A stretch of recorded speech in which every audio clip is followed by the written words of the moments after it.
हे बा पाठीमागच्या वेळेस मी बनवलो होता मटर पुलाव राईस, म्हणजेच त्याला मसाले भात पण म्हणतात. आता बऱ्याचशा कमेंट मला आल्या होत्या, ताई तो मसाले भात आहे, मटर पुलाव नाही. तर बघा मी त्याच्यामध्ये बटाटा मटर टाकीते ना, तर मटर पुलाव राईसच त्याला मी बोलते किंवा मसाले भात पण बोलतात.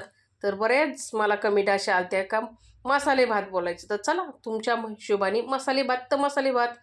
मग काय कुकरमध्ये तेल गरम करून त्याच्यामध्ये जिरा, मोहरी, ठेचलेलं लसूण, उभी चिरून घेतलेली हिरवी मिरची, कढीपत्ता, बारीक चिरून घेतलेला कांदा परतून घेतल्यानंतर त्यामध्ये बटाटा टाकला, मटर टाकला वल्ला सोलून, नंतर टमाटर टाकला, खडे मसाले टाकले आणि कोथिंबीर टाकली, परतून घेतलं. घरगुती मसाला, लाल काश्मीर मिरची पावडर, धना पावडर, गरम मसाला, हळद टाकली.